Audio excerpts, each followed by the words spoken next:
Hello sa lahat ng mga ka-KB. Ito na naman po ang inyong kabanong na nagsasabing maraming salamat po sa inyong lahat dahil naka 200,000 subscribers na po tayo. Yay! Grabe po, no? Parang kailan lang kasi last February 10 as I can remember, naka 100,000 subscribers na po tayo. So na-receive na po nga natin ang ating silver button at nakakatuwa dahil ngayon po April pa lang, no? April na nasa siguro mga April April 27. Opo ay naka 200,000 subscribers na kaagad tayo. So parang February, March, April. Grabe, no? Halos 2 buwan lang po ay nagkaroon tayo ng additional 100,000 subscribers kagad. Nako, kaya po ako po taos sa pusong nagpapasalamat po sa lahat ng mga, siyempre yung mga ka-KB natin na walang sawang sumusuporta sa atin. Nakakatuwa nga po kasi, alam niyo po yun, sinasabi nila talagang parang nayanggaw daw sila. Nahawaan na sila na sa pakikinig dahil marami nga pong nakikinig nga po sa atin. Yung iba, ginagawang kasama sa pagtulog. Yung iba naman po, lalo na po yung mga ating mga kababayan natin, yung ating mga buhay na bayani na mga OFW. Hello po, shout out po sa inyong lahat, no?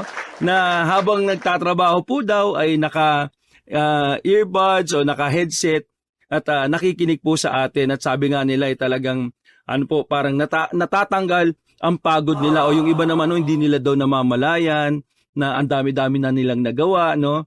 So maraming salamat po talaga sa inyong suporta. Ako nga po alam niyo po minsan siyempre tao lang tayo, lalo na ngayon, grabe dito sa Pilipinas, 'di ba? Grabe ang init. Ako po meron po akong allergy. Alam niyo kung ano yung allergy ko? Ako po ay allergic sa panahon.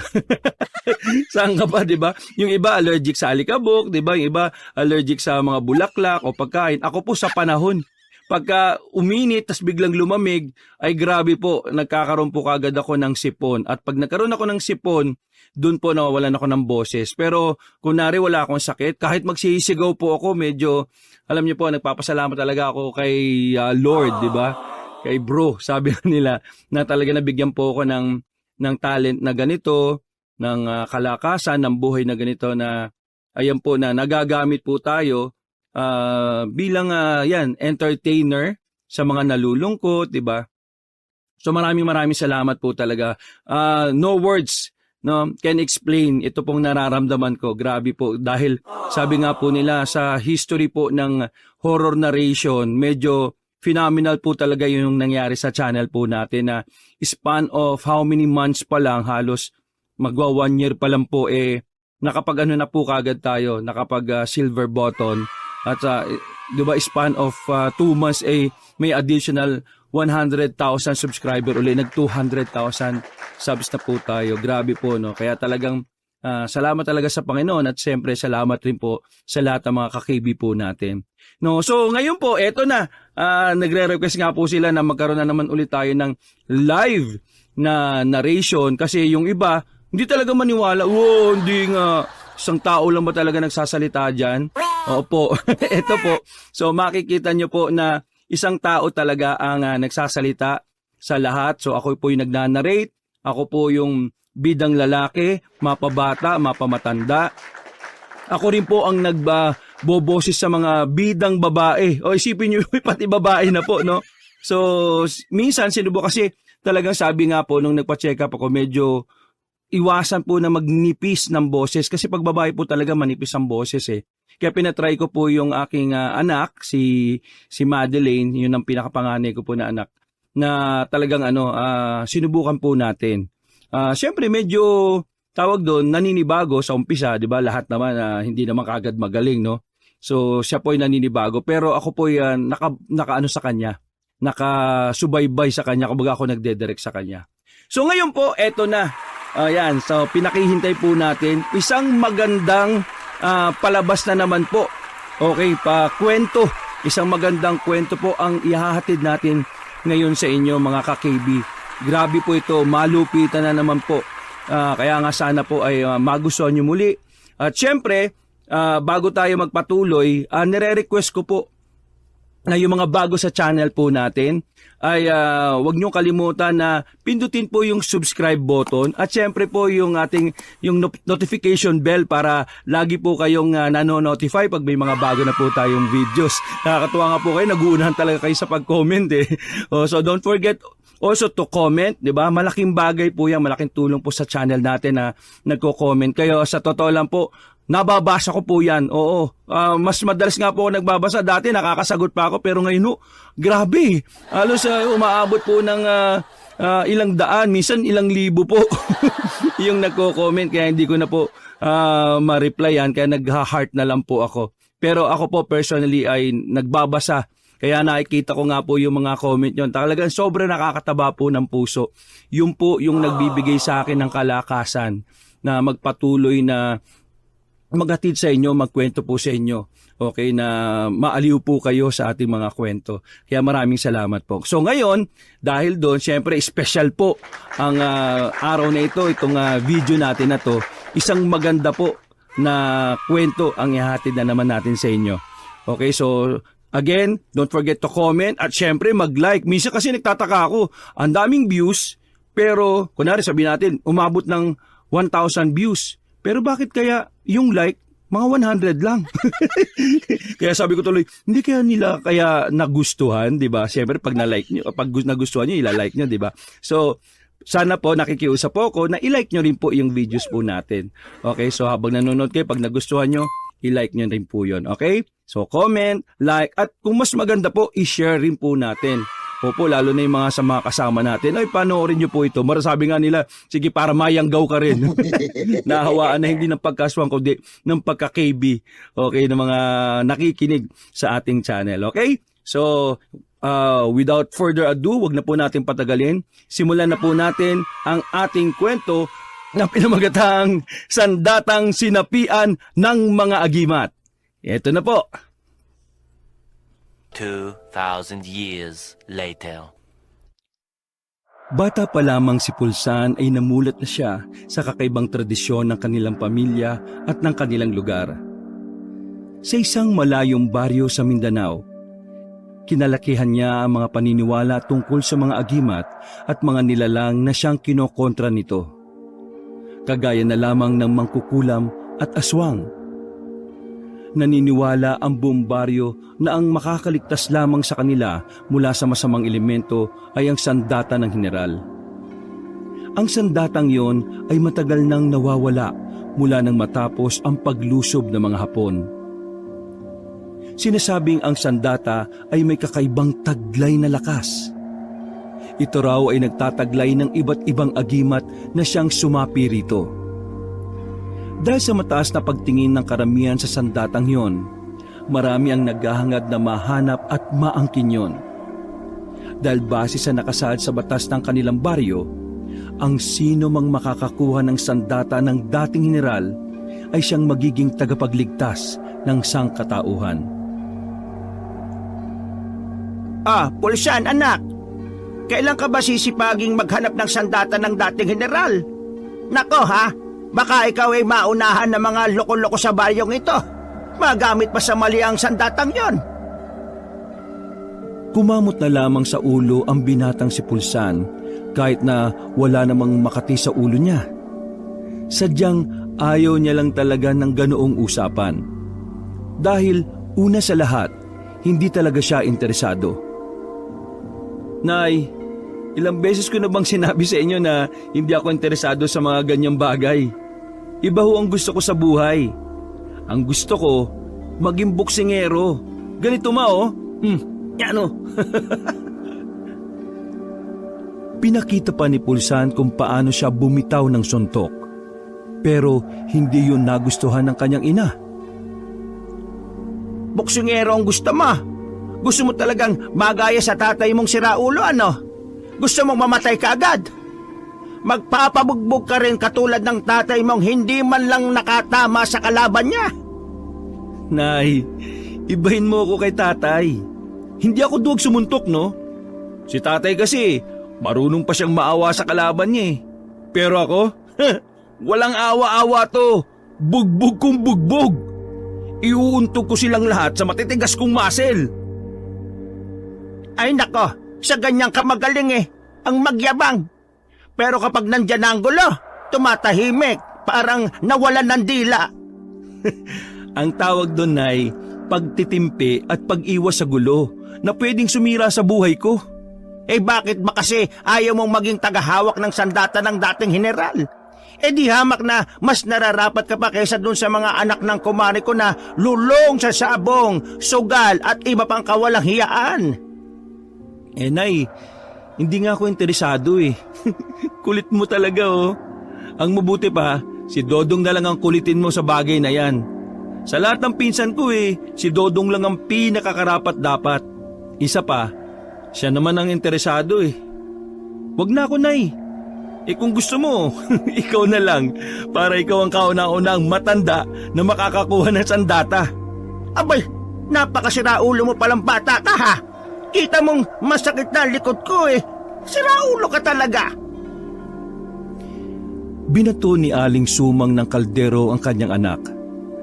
Mabuti na lamang ay nasa ni Pulsa ng laman na kanin sa loob. Oo, wag naman kayo mamato ng kaldero, Nay. O sige ka, baka batuhin kita dyan ng kalan. Batuhin ng kalan? Ay sige, subukan mo. Baka batuhin kita ng tae ko. Pisit kang bata ka. Umalis ka na nga muna rito at maglilinis ako ng bahay.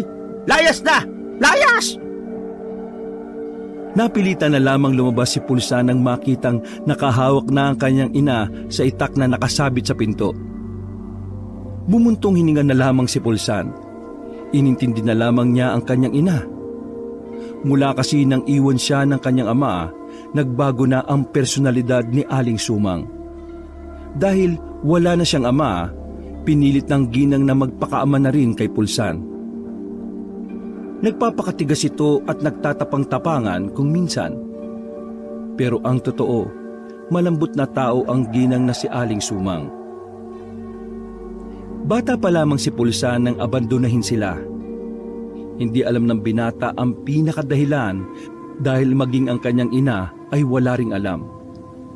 Ang alam lamang nila, mas pinili ni Mang Pedro ang pagboboxing kesa lumuwas ito ng Maynila. Ito talagang si nanay parang tigre na lang palagi. Sakit kaya ng kaldero na may kanin? Nahiya pa, hindi pa sinamahan ng ulam, di ba? Lumabas ng bakuran si Pulsan. Muntikan niyang masira ang gate nila na yari sa bulok na kahoy. Bago pa makita yun ng kanyang ina ay nagmamadali na siyang umalis. Noong hapon na yon ay napadaan siya sa bahay ng isa pa niyang kababata, si Toyang. Isang lalaki pero babae ang puso. Sa madaling salita, si Toyang ay isang Becky Bells. Abala ang pamilya ni Toyang sa ginagawang ritual sa bakuran. Ang mga taong lumulundag-lundag paikot sa nagliliyab na apoy ay puro nakabahag lang. Habang nanonood si Pulsan mula sa labas ng bakuran, may humila sa kanya papunta sa gilid. Pagtingin niya ay si Toyang pala yun. Hoy, Pulsana! Anong doing mo dite? Loka ka ha? Kung maside song kanila pa din na nanonood, i-join force kanila. Ano? I-join force? What I mean is, tatawagin ka ng mga person para sumali sa aming ritualization. Ano? Umayos ka nga sa mga term mo. Para kang timang. Ritual, Paps. Ritual ang mini-mean ko. Yun ang ibig ko sabihin. Edi bawal palang may nanonood habang ginagawa nyo yan. Hindi naman, kasi missing one person kasi ang aming team. Kulang ang isa, ganun. Knows ka naman ni Pudrakels, baka mamaya i-call ka bigla, ay dinawindang ka dyan. Para saan ba yan? Bakit kailangang nakabahag? Kita ko na yung mga patatas nila Ay knows mo naman ang family tree namin, naniniwala sa mga ritualization. Ginagawa ng family namin yan para daw mag-show boom boom ang surok. Ano? Surot? Ay, bingi-bingihan yan. Surok ang Seiko. Surok. S-U-R-O-K. Surok. Ah, surok. Ano yun? Ay, surok. Yun ang tawag sa swordy ng old general. Ah, nagri-ritual kayo para lumabas ang sandata ng dating general. Tumpak! Correct! Taray! Functioning ang brain cells ni Angkol! Muling sinilip ni Pulsan ang bakuran nila Toyang. Nangingiwi na lang siya habang tinitingnan ang mga yon. Hindi niya kayang gawin ng ganon. Mabuti na lang ay hindi siya nakita ng ama ni Toyang. Wait! Saan bang gora mo? Pupuntahan ko si Dodong. Pwede bang jumoin? Uy, ano ka ba? Nagri-ritual kayo, di ba? Ayaw ko makita yung patatas ko ano ka ba? Kaya siguro sila kulang ng isi kasi wala ka Tumpak again! Kurak si Angkol! Bangag ka talaga. O sige na, tara na. Nagsimula na maglakad ang magkaibigan.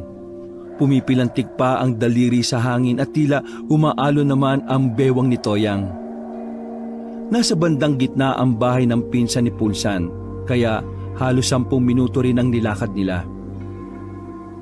Nang nasa tapat na sila, narinig nilang may maingay sa loob ng bahay. May nagkakantahan at nagkakasiyahan. Ay, bongga din talaga ang cousin na maasim. Up and down ng house kahit gawa lang sa woody. Alam mo naman, nasa abroad ang mga magulang yan.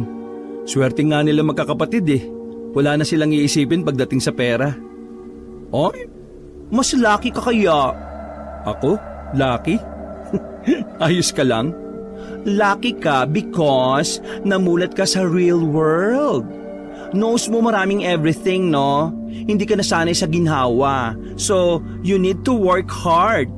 At dahil doon, many more kang moral lessons. Many more kang ability. Di tulad ni Dodong, mangmang ang buang, nahunghang at tamad. Asa sa parents. O pero ikaw, many more kang know sa mundong earth. Di ba? Salamat, Toyang Pero sana hindi mo na sinabi yung parting kay Dodong Ngumuso ang binata sa likuran ni Toyang. Naroon na pala si Dodong. Naniningkit ang mga matang nakatingin kay Toyang habang may dalang lambanog. Here ka pala!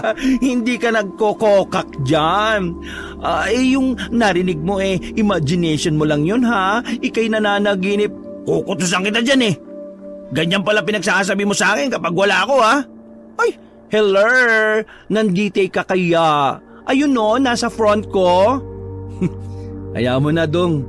Parang di ka naman nasanay dito kay Toyang. Ano bang kailangan nyo at bakit kayo nandito? Wala naman. Bagot lang kasi ako sa bahay Tapos, nadaanan ko to si Toyang. Kaya, sinama ko na. Yayayain sana kitang tumambay O tara, pagod na akong mautusan di pasok mo muna yung dala mo. Baka kailangan na nila yan. Wag na lang. Mga lasing na mga tao sa loob. Dali na lang natin. Ay bet! Maglaklak tayes! Hindi na dinala ni Dodong ang lambanog sa loob. Dinala na nila yon sa pagpunta sa kanilang madalas na tinatambayan, ang bayabasan. Mag-aalas 6 na nang magsimula silang mag-inom. Nakaupo sila sa ginawa nilang papag noon pa. Hoy, Toyang, tagay mo na. Walang paspas dito Ay, sino may sabi na magpapasak ko? No way, no? Akin na. Tinungga ni Toyang ang kalahating baso ng lambanog. Kumusta na nga pala yung paghahanap mo sa surot? Surok. Wala pa rin Hindi ko pa rin mahanap. Alam mo, pakiramdam ko, niloloko na lang tayo ng mga matatanda Parang wala naman talagang ganun Ilang taong ka nang naghahanap, ngayon mo pa naisip yan? Ikaw ba? Naniniwala ka ba na meron? Pwede. Pero hindi talaga ako interesado eh. Pwede kayang Akesha maka-finding ng surok? Pwede naman. Bakit naman hindi? Pudra told me na di ako deserving eh. Ha? Bakit? Kasi bakla ka? Bingo! Ano naman kung bakla ka? Mas matalino ka pa nga sa buong angkan mo eh. Yang tatay mo talaga laging ginagawang problema ang kasarian ng tao, ano? Hayaan mo na ang tatay mo. Hanggat wala kang ginagawang masama sa kapwa, pakita mo lang kung sino ka. Malay natin, ikaw pala talaga ang dapat sa surok. Ay, salamat ng many more sa support ha. Taray ha. Supporting actor ang peg ha. Pero ikaw kasi, minsan umayos ka rin kasi. Pakita mo na hindi ka dapat binabastos. Mismo. Ay, nakaka-touch naman. Pa-touch nga. Yan ang wag mong gawin. Kasi matatouch mo talaga ang langit. Nagtawanan na lamang ang magkakaibigan ng mga sandaling yon. Sa kalagitnaan ng kanilang pag-iinom, may narinig silang mga paparating. Agad nilang iniligpit ang mga nasa papag. Nagtago sila sa likuran ng bayabas.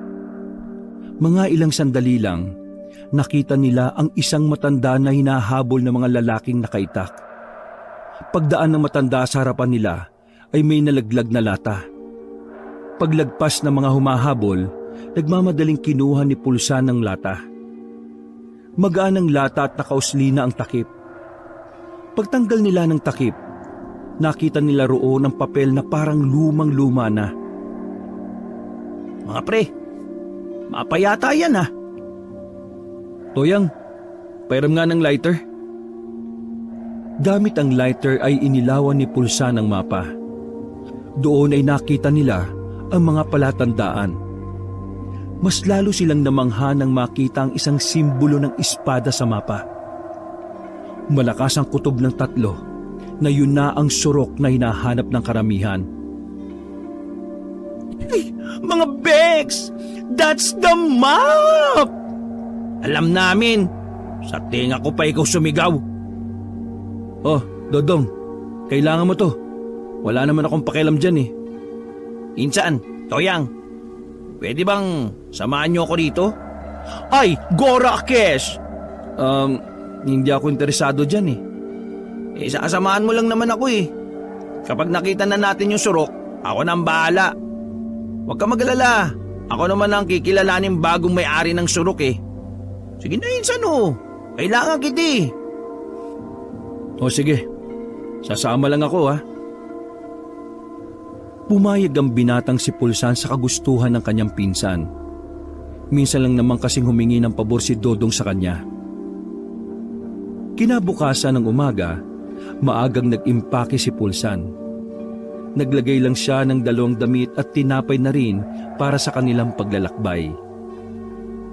Base kasi sa nakalagay sa mapa, malayo na sa baryo nila ang kinalalagyan ng surok. Habang naghahanda ay napansin siya ng kanyang ina na si Aling Sumang. Napatigil ang ginang sa pagbabalat ng patatas. Hindi ka ba muna mag-aalmusal? Hindi na Nay. Maaga ang usapan namin nila Dodong eh. Saan ba naman kayo pupunta? Baka kung saang ilog na naman kayo maligo ha? Hindi naman kami maliligo Nay. Hindi! Ano yan? Maglalayas ka na! Alam na namin kung nasaan ang surok. Sa sinabing yun ni Pulsan ay nanlaki ang mga mata ni Aling Sumang. Lumapad ang ngiti nito sa pag-aakalang nagkaroon na ng interes si Pulsan sa pagiging tagapagligtas ng kanilang baryo. Talaga? Gusto mo nang Hindi, Nay. Ano?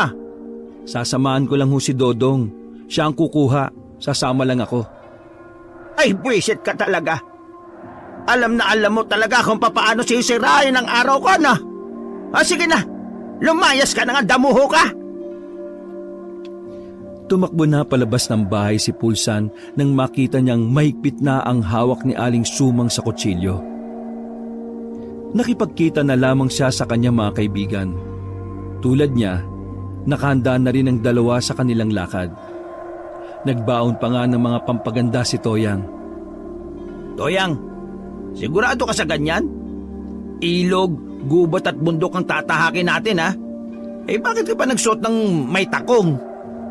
Ay kettlebells lang yan no? Kahit umakyat pa tayo sa mountain everything. Ha? Anong pinagsasabi mo? Everest kasi yon, tsaka slow. Siya. Sige na, umalis na tayo. Baka may makapuna pa sa atin eh. Mas magandang tayo na mauna. Nagsimula na silang maglakbay.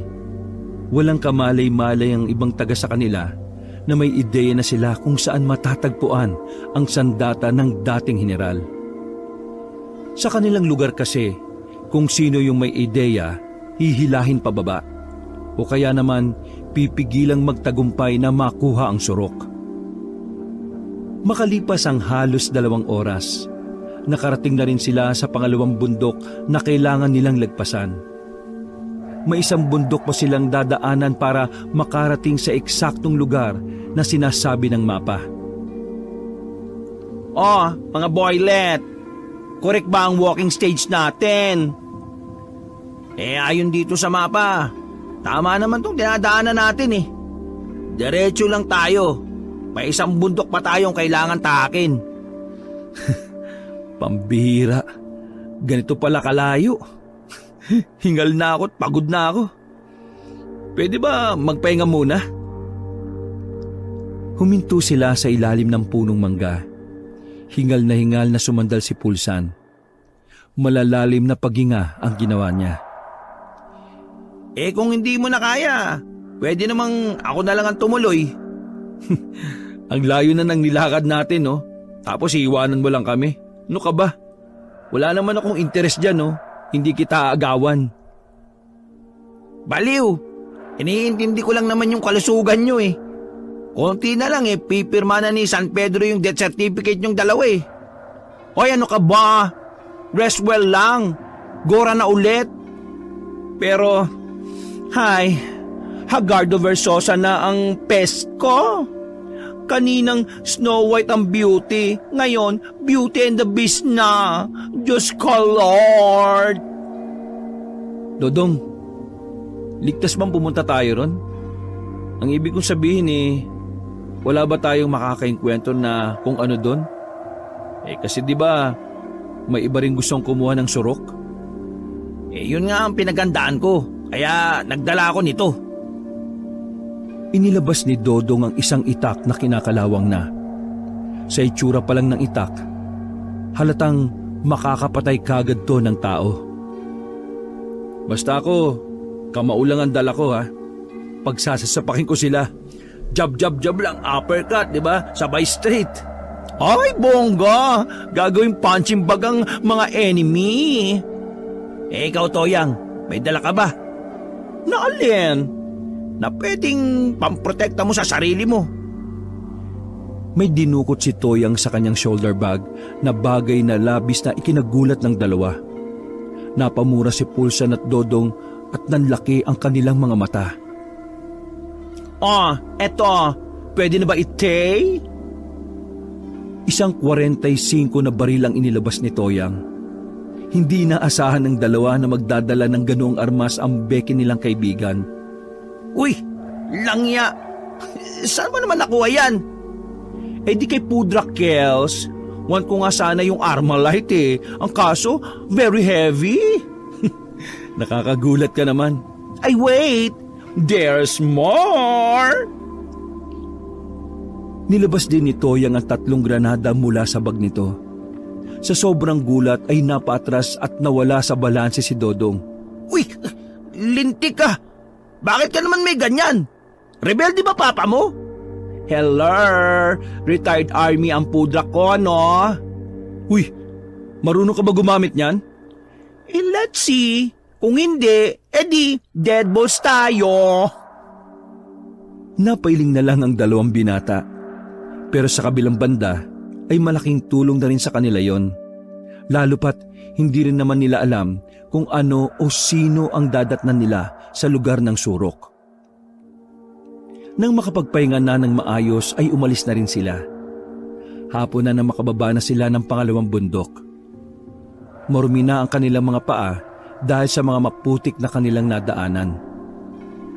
Napatigil sila nang tumuntong sa mataas na bato. Natanaw na nila ang maliit na bundok na kung saan nasa harapan lang daw noon ang kinalalagyan ng espada ng dating general. Mga pre, yun na yun oh. Malapit na tayo. Malapit na ring mag-bite ang darkness. Ano? Anong mag-bite ang ano? Kumagat ang dilim. Ay nako, slow ka talaga. Isang oras na lang ay sasapit na rin ang gabi. Kaya naman nagmamadali na silang maglakad patungo sa kanilang destinasyon. Pasado 6:00 na ng hapon nang makarating sila. Madilim na ang paligid. Mabuti na lang ay nakapagdala sila ng 2 lampara. Ang sabi dito sa mapa, papasok daw tayo sa kuweba. Pagkatapos natin doon, makakarating tayo sa parang malawak na bakuran. Tapos, nandun na yung sinasabing surok. O pre, yun na yata yung kuweba oh. Tinuro ni Pulsa ng kaliwang direksyon. Nakita nilang maliwanag sa bukana ng kuweba dahil sa mga sulo sa bawat gilid. Siguradong may nauna na rito, kaya maging alerto kayo ah. Hindi na sila naging kampante. Nakikiramdam sila habang naglalakad. Pagpasok nila sa kuweba, may mga nakita silang mga kalansay ng tao. Parang bola lang na nakakalat sa kanang banda ang mga bungo. Nagtindigan tuloy ang balahibo ni Pulsan. Sa buong buhay niya, hindi pa siya nakakita ng mga kalansay na pakalat-kalat lang. Nagpanggap na lang siyang patay mali siya.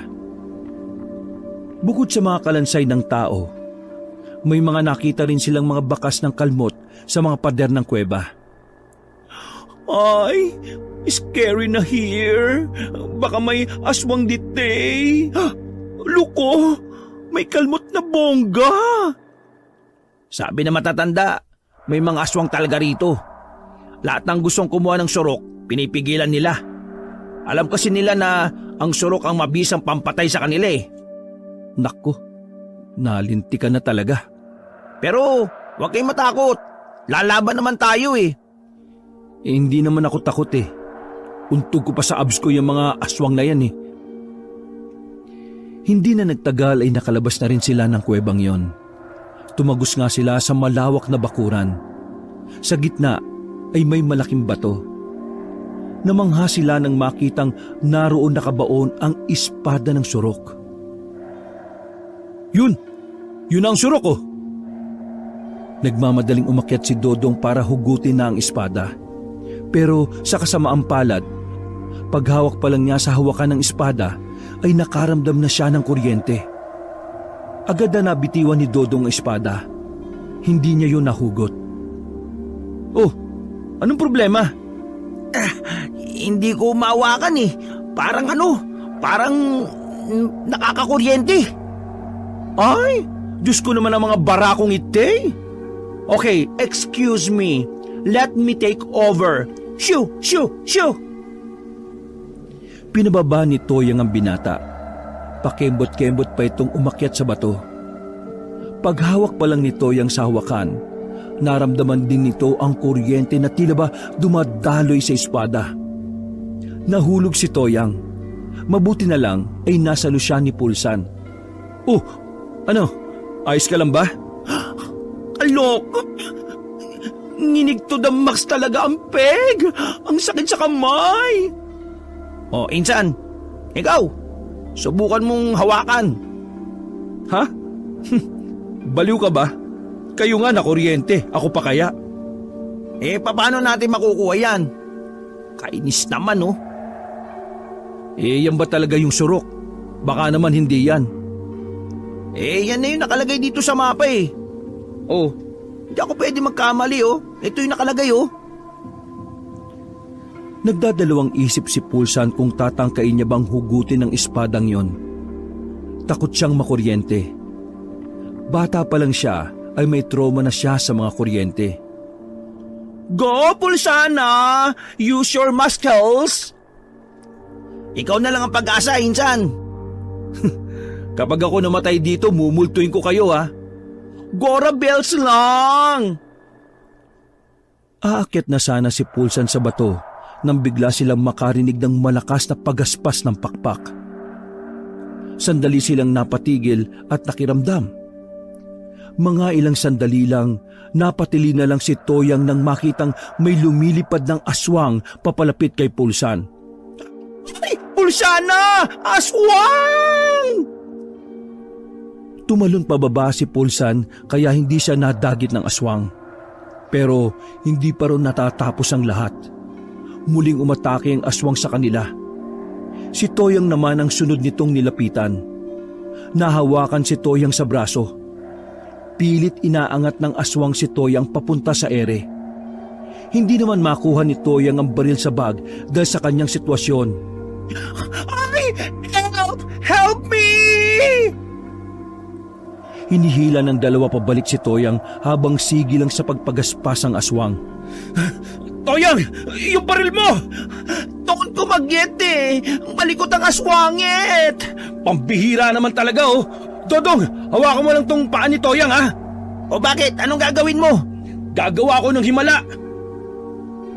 Binitiwan ni Pulsan ng isang paa ni Toyang. Walang ano-ano ay umakyat muli si Pulsan sa taas ng bato. Nang makita ni Pulsan na mabibitiwan na ni Dodong si Toyang, buong lakas ng loob niyang hinawakan ng espada. Maging siya ay nagulat nang mahugot niya yun. Walang pagdadalawang isip siyang lumundag at tinaga sa pakpak ang aswang. Sa ginawa niyang yon ay bumagsak ang aswang sa lapag. Nangingisay-ngisay. Sa kalaunan, unti-unti na ring nanigas at naging tuyot. Naminog ang mata ni Toyang at Dodong. Hindi sila makapaniwala na mahahawakan yun ni Pulsan. Insan! Nabunot mo yung espada! Oh, gusto mo to, di ba? O sa'yo na. Ibinigay ni Pulsan ng surok kay Dodong. Pero nakuryente na naman ang binata. Insan, palagay ko hindi talaga akong dapat magmay-ari niyan Wala sa aming dalawa. Pulsana, ikaw na yan! Ha? Bakit ako? Putik na yan.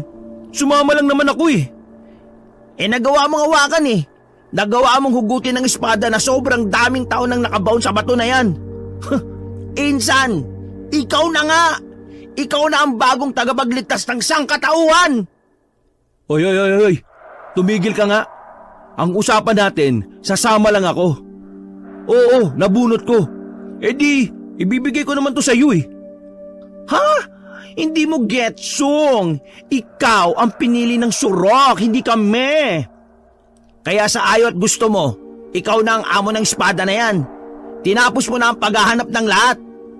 Insan, ikaw ang bagong general. Ikaw ang bagong bayani. Manahimik nga kayo.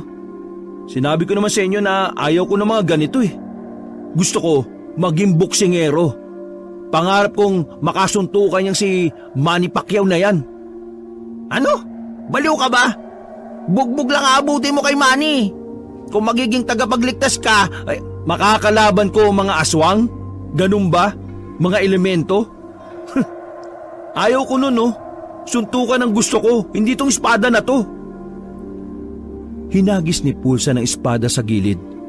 Nagulat na lang sila nang parang nanginginig na ang espada.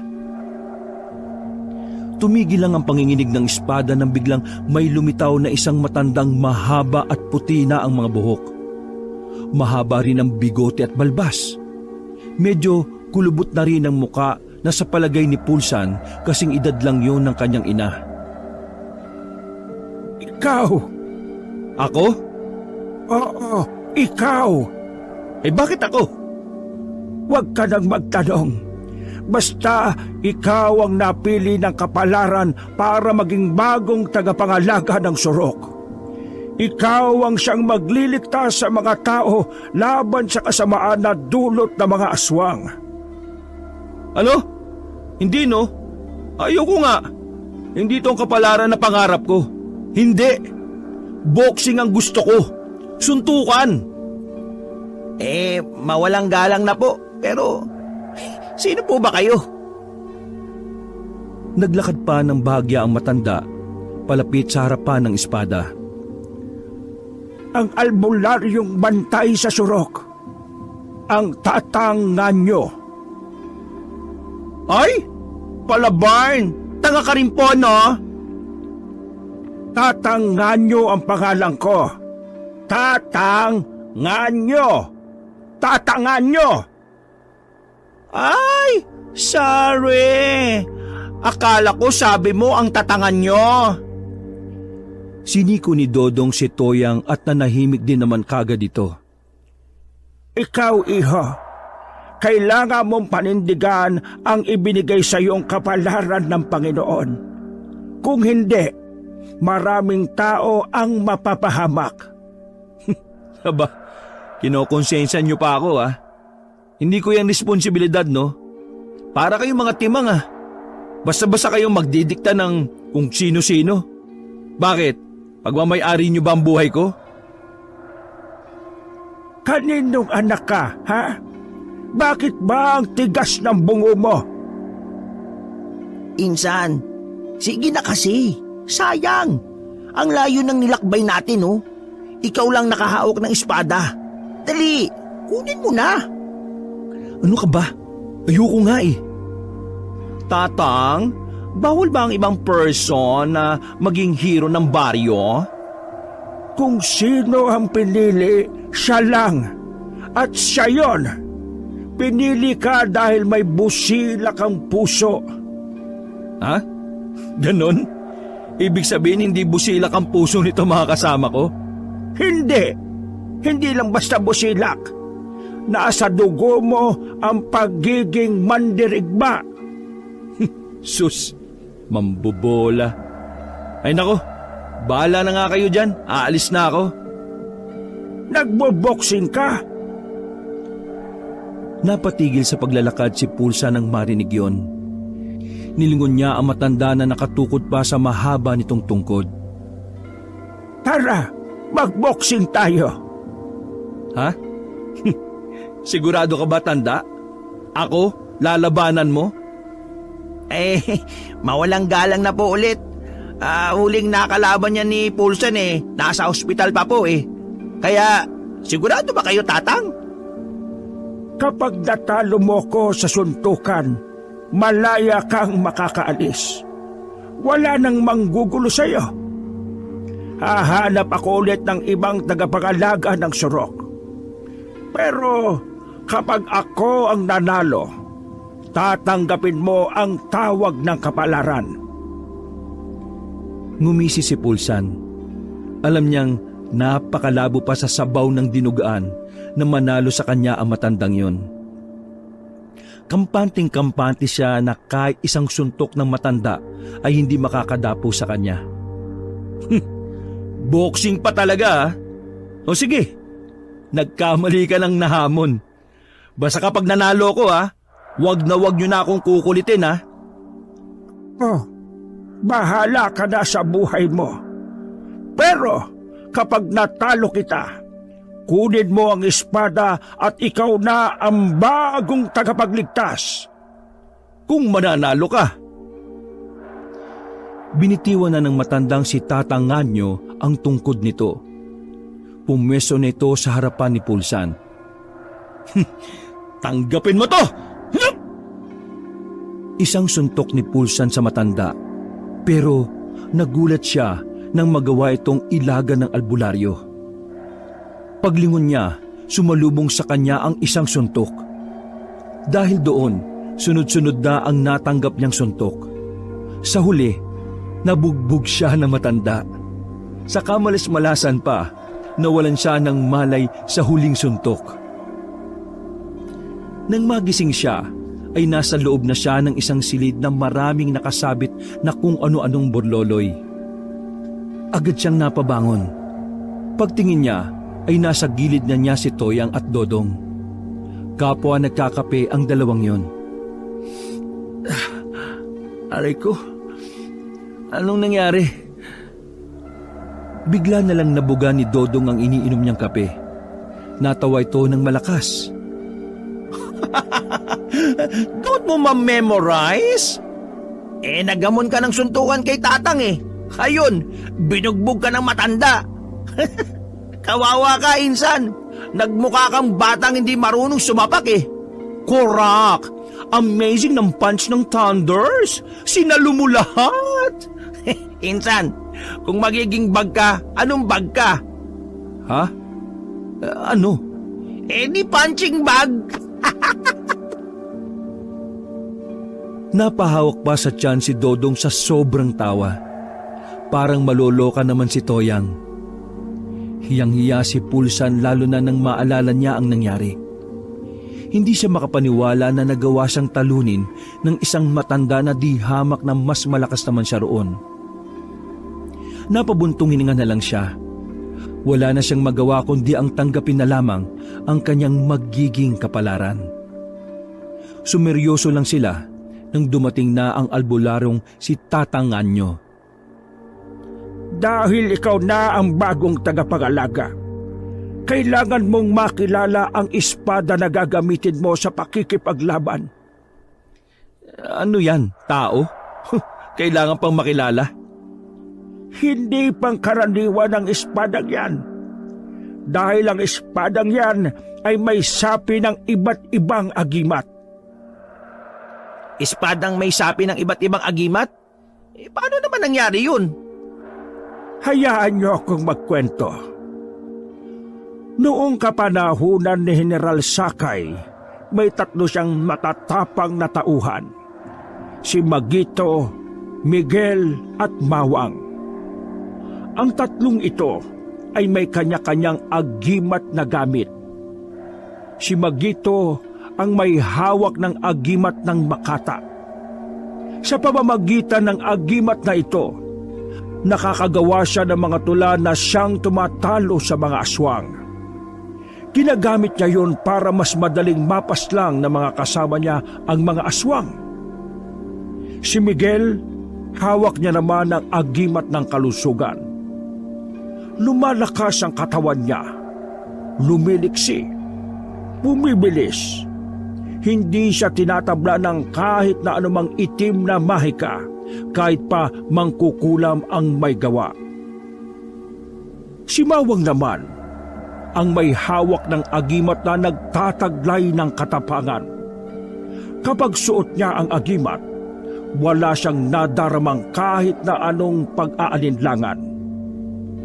Nagagamit niya ang agimat para mas mapaibabaw ang katapangan. Daming sinabi. Ang layo naman ng sagot.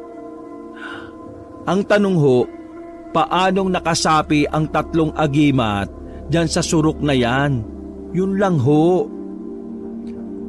Nang mamatay ang 3 nagmamay-ari ng agimat, sumapi ang kapangyarihan ng mga agimat sa surok. Dahil yon sa labis nilang katapatan sa general at sa baryo. Ang kaso, ilang buwan lang din ang nakalipas ay namatay ang General Sakay dahil sa pag-atake ng mga aswang. Bago siya malagutan ng hininga, tinusok niya ang espada sa bato at nagsabing ang sino mang makabubunot ay ang siyang bagong tagapangalaga. Ibig sabihin, may kapangyarihan ng espadang yan? Ikaw, hawakan mo ang espada. Napapailing na sinunod na lamang ni Pulsan. Paghawak niya sa hawakan ng espada, napasalubong ang kilay niya dahil sa disenyo ng hawakan.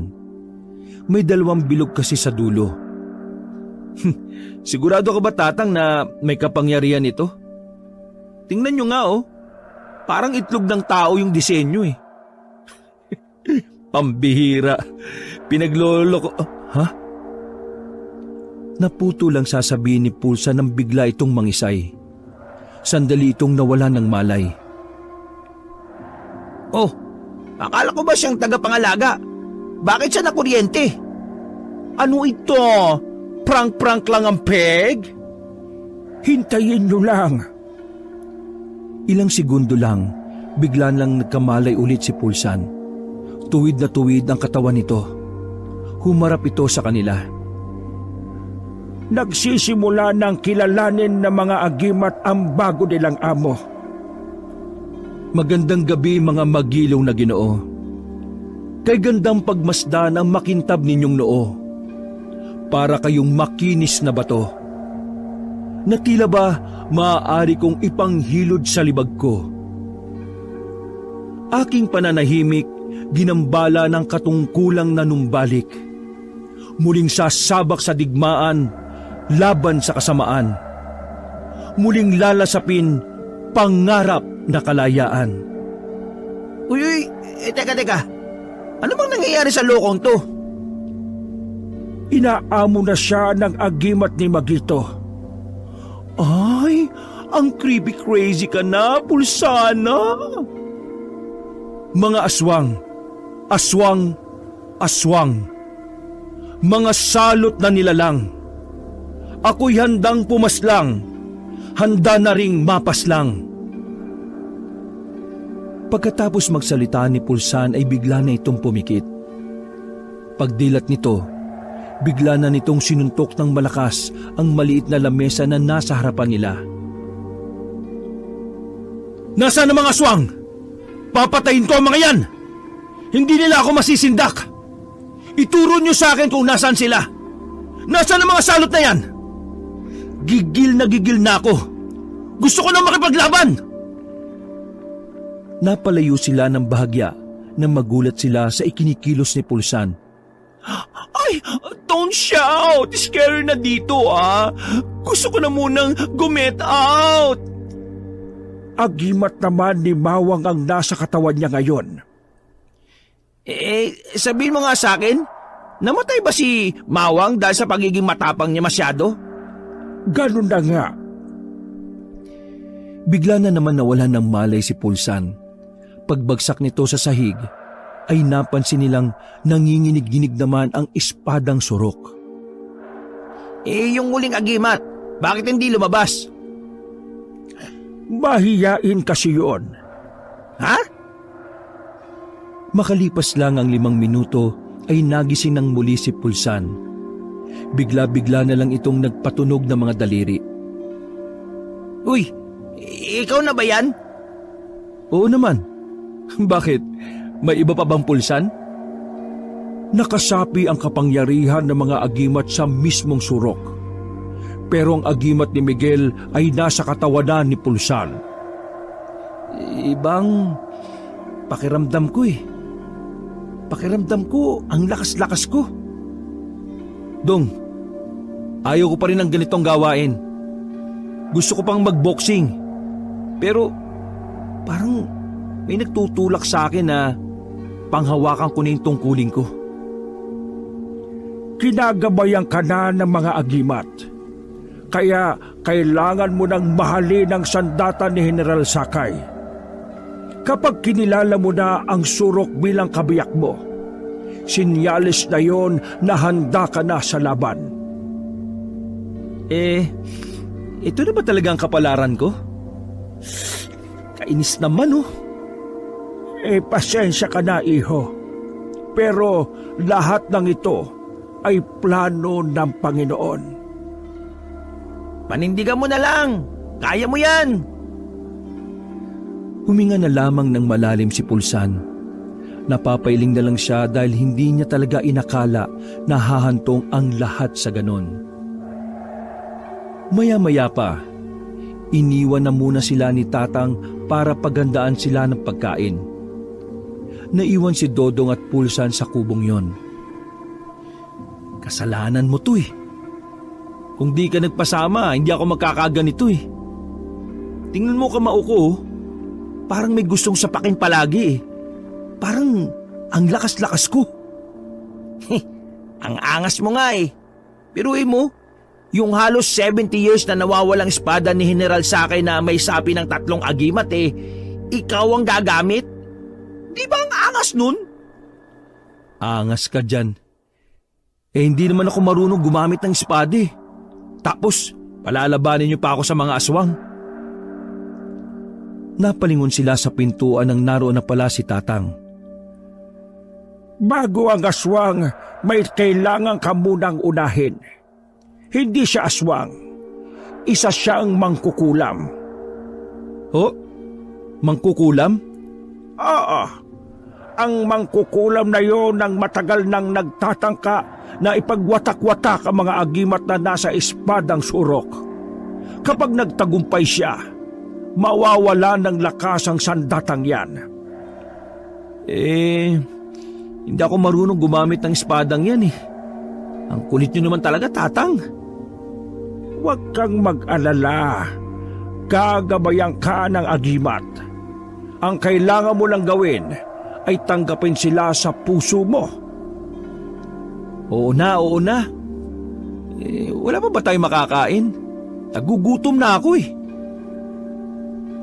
Nagluluto na ako. Maya-maya lang ay lumabas na kayo para kumain. Naglakad na ang matanda palabas ng kubo. Siya naman pagpasok din ng kaibigan nilang si Toyang. Hi, buti naman nag-back to back ka na sa original self mo. Ang scary mo kanina. Para kang other person. Langya. Ang dami nang nangyari, naka-heels ka pa rin dyan, ha?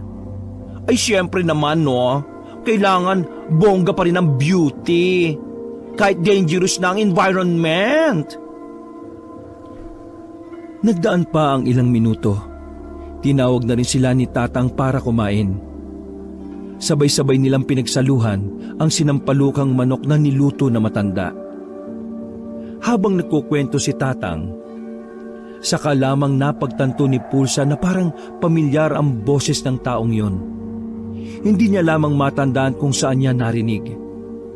Inalis na lamang niya sa isipin yon at pinagpalagay na baka nagkakamali lang siya ng naiisip. Kinabukasan ay maagang nagising ang lahat para sa unang misyon na kanilang gagawin. Kabado pa si Pulsan sa mga sandaling yon. Hindi niya alam kung ano ang mangyayari sa magiging lakad nila. Wala siyang ideya sa mangkukulam. Ang alam niya lang ay kailangan nilang pigilan ang ginagawa nitong ritual. Naglakbay sila ng halos 3 oras. Nakarating sila sa isang bahay na nasa labas pa lang. Malalaman na kagad na luma na ang bahay na yon. Ilang beses ko na siyang sinubukang pigilan. Pero hindi ako makapasok sa loob. Sumasakit ang ulo ko. Pulsan, ikaw lang ang makakalapit. Tandaan mo, nasa sandata mo ang agimat ng kalusugan. Papasok ako? Tapos, anong gagawin ko? Kung ano man ang ginagawa niya ay pigilan mo. Ilabas mo siya rito at sunugin mo ang bahay. Yun lang pala eh. Kaswal na naglakad si Pulsan papasok ng bakuran. Wala siyang nararamdaman na kahit na ano. Nang makalapit na siya sa pinto, ay tinulak niya lang ito pero nawasak kagad ang pagkakasarado. Nagulat ang isang matandang babae na naabutan niya sa loob. Namimilog ang mga mata nito at napanganganang makita ang kanyang hawak na espada. Ang surok! Bakit nasa iyo ang espada ng sakay? Huwag mo nga akong tinatanong-tanong. Nagmamadali kami ha. Halika, sumama ka sa akin. Kung gano'n ikaw pala ang bagong tagapangalaga. Hindi ba halata? Hawak ko tong espada oh. Dami mo pang sinasabi. Kung sasama ka sa akin na mapayapa, hindi ka masasaktan. Halika na, bilisan mo na. Bago pa ako mawalan ng respeto sa matanda. Di ka magtatagumpay na magamit ang surok. Hindi! Bigla na lang bumulong-bulong sa hangin ang matanda. Nagsasagawa na yon ng isang orasyon laban kay Pulsan. Nakaramdam na ng inis si Pulsan kaya naman nilapitan na niya ang matanda. Hinawakan niya yun sa damit at sapilitang inilabas ng bahay. Ay nako, ang kulit mo naman. Halika na nga. Oh, Tatang, eto na oh. Binigay ni Pulsan na matanda kina Tatang. Walang ano-ano ay nagsindi si Pulsan ng tuyong dahon. Inihagis niya yun sa loob ng bahay na mangkukulam.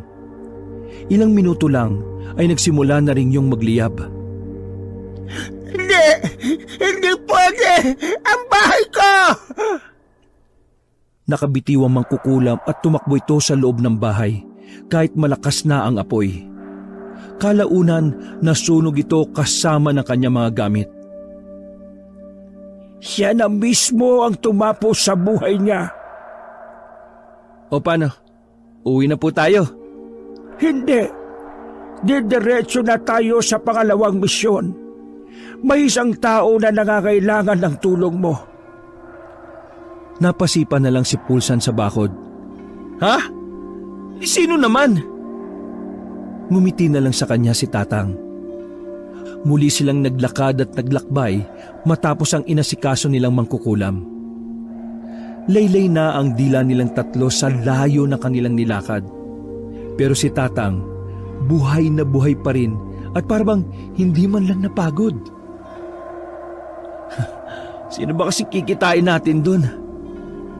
Ang apo ni General Sakay. May apo pa pala siya?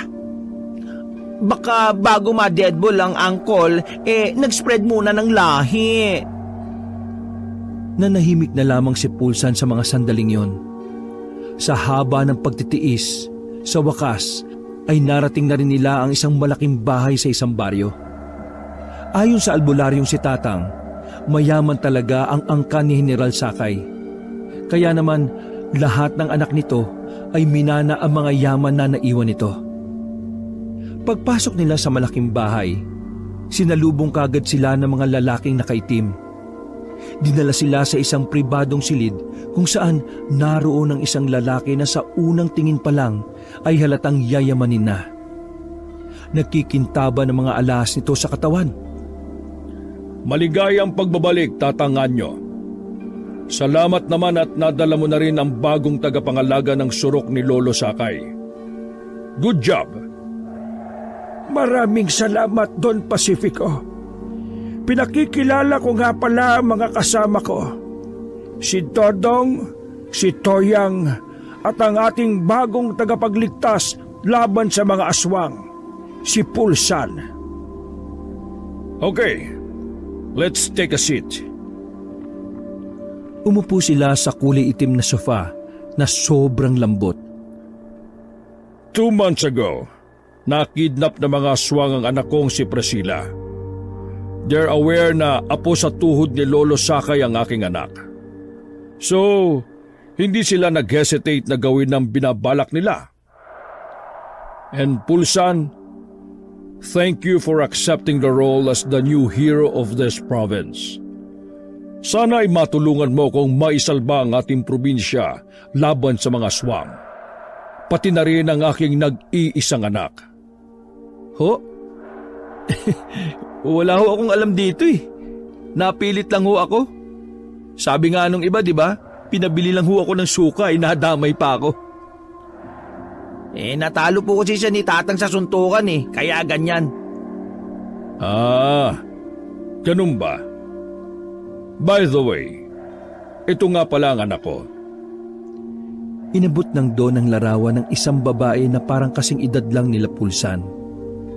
Pagkakita pa lang ni Pulsan, tila nabighani na kagad siya ng kagandahan ng babae. Siya si Priscilla. Pakiusap. Iligtas niyo siya bago dumating ang alas 12 ng gabi, kinabukasan. Biglang tumayo si Pulsan sa kanyang kinauupuan na siya namang kinagulat ng lahat. Ano pang ginagawa nyo? Tara na! Oh, tingnan mo tong isang to. Nakita mo lang na maganda aarangkada ka na. Bago kayo umalis, kumain muna tayo. Naganda ako ng makakain para sa inyo. Tila ba naging ganado sa buhay ang binatang si Pulsan? Sa buong buhay niya kasi, yun ang unang pagkakataon na nakakita siya ng babaeng sobrang ganda.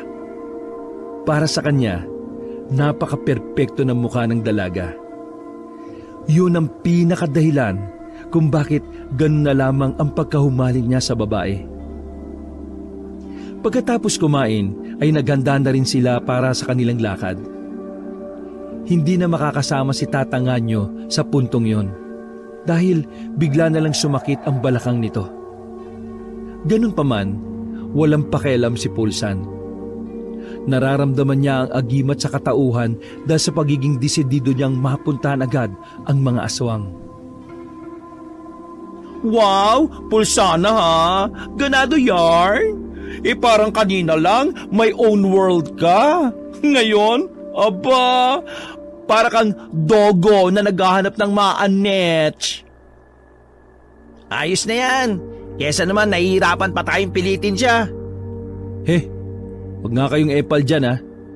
Gagawin ko to para sa probinsya natin. Sus! Utot mo! Kilala kita no? Makakita ka lang na maganda, nababaliw ka na kagad. Shh! Huwag kang nang maingay. Tingnan mo na lang kung tama yung dinadaanan natin ha. Ayon dito sa mapa na bigay ng Don, tama naman. Makakadikit na baryo pala yung madadaanan natin eh. Yung baryo pala na walang katabi, naroon na raw yung baryo ng mga aswang. At nandun na si Priscilla. Okay, sige. Mabilis ang lakad ni Pulsan na kulang na lang ay tumakbo na sila. Kung wala nga lang bitbit na pagkain si Toyang, baka sinabayan na nila si Pulsan sa mabilis nitong paglalakad. Nang matanaw na nila ang isang baryo, nakaramdam na si Pulsan ng kakaiba. Para bang meron sa kanilang nagmamasid. Oh, bakit? Ayun na yung unang baryo na nakalagay sa mapa oh. Sandali. May nararamdaman ako eh. Tumigil muna tayo. Nilibot ni Pulsan ng tingin sa buong paligid. Matalas ang pandinig at pangamoy niya. May ano? May aswang. Sa sinabing yun ni Pulsan, nagdikit-dikit na silang tatlo. Maya-maya lang, maging si Dodong at Toyang ay naririnig ang tila umaangil na hayop sa dilim. Lumabas kayo dyan! Kung hindi kayo lalabas dyan, ako ang pupunta dyan! Nagulat si Dodong at Toyang nang biglang tumakbo palapit si Pulsan sa kadiliman. Gigil na gigil. Narinig na lang nilang dalawa na parang may umaaray na ron.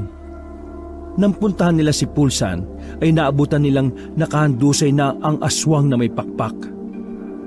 Langya ka. Ganyan pala yung agimat ng katapangan. Parang tanga sa sobrang tapang. Dong, Toyang, gusto ko pa ng aswang. Ganito palang pakiramdam kapag nakapas lang ka ng aswang eh. Tara na! Napailing na lamang si Dodong. Ganun ba talaga epekto ng agimat sa kanya? Parang nagbago siya eh. Well, according kay Tatang, sa beginning ay ganyan talaga. It's because di pa knows ni Pulsan kung paano kontrolin ang mga nakasaping agimat sa surok. Sana nga, maayos na rin niya. Baka mamaya isumpungin siya, magsabay-sabay yung agimat. Sinundan na ng dalawa si Pulsan. Nakarating na sila sa unang baryo. Lahat ng madaanan nilang tao ay napapatingin sa kanila. Lalong-lalo na kay Pulsan na hawak-hawak ang espadang nabahira ng dugo. May ibang nakakaalam na si Pulsan ng bagong tagapangalaga. Kaya naman may iba roon na talaga namang nagbibigay sa kanila. Pero wala namang pakialam doon si Pulsan. Ang natakbo lang sa isipan niya ay ubusin ng mga aswang at iligtas si Priscilla. Sa bilis nilang maglakad, nakarating na sila sa dulong baryo. Ang kasunod na baryo ang sinasabing baryo ng mga aswang. Saglit na lakaran na lamang yon, kaya naman huminto na muna sila saglit sa gilid ng halaman. Naku, kabado so much a case. Tayis na lang talaga ang Gogoros territory ng mga aswangit. Alam ni Tatang at Don Pacifico na kakayanin ni Pulsan ng mga aswang. Kaya may tiwala sila na tayo lang. Huwag ka matakot. Kasama natin si Pulsan. Hindi niya tayo pababayaan, no? Oo naman, Pero sa totoo lang, napagtanto ko lang dapat pala mas mahalin ko yung tungkulin na binigay sa akin eh. Dahil tsak ako na kapag nakabalik na tayo, matutuwa sa akin si nanay. Pre, tanggap namin na si Priscilla lang ang dahilan. Huwag mo nang idamay ang nanay mo. Hindi. Seryoso kasi ako. Naisip ko lang, pwede pa rin naman akong manapak ng ganito kahit wala ako sa ring. But, Shurok is cool, no? Pulsan, may plano ka na ba bago tayo sumabak? Makikiusap ako sa surok na gamitin ko muna yung agimat ni Magito. Masyadong maraming aswang sa baryo na yun Kaya dapat, pangmaramihan muna ang hakbang na gagawin ko. Yan! Ganyan ang gusto ko sa'yo. Gumagamit ng utak. Aba, improving ang uncle namin. Pero, hindi pa rin ako makapaniwala na gusto ko nang gawin to. Bukod kay Priscilla, dahil ba yan sa sandatang sinapian ng 3 agimat? Oo, parang may mga buhay sila tapos inuutusan ako. Ewan ko ba? Natapos ang kanilang pagpapahinga.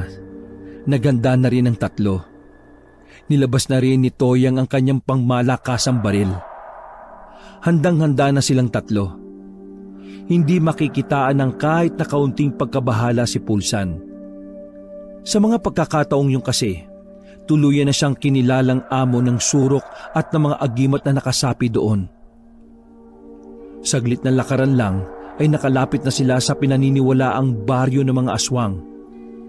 Hindi na muna sila pumasok. Nagmasid muna sila sa loob habang nakatanaw.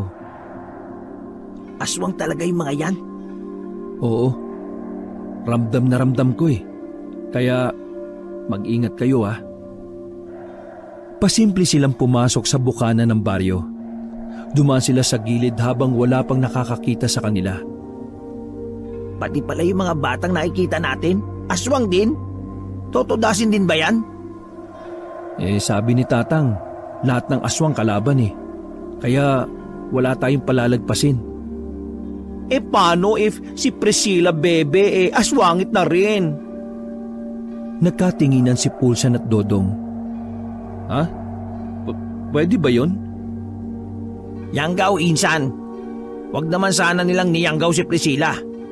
Gugu talaga mundo mo kapag nangyari yun.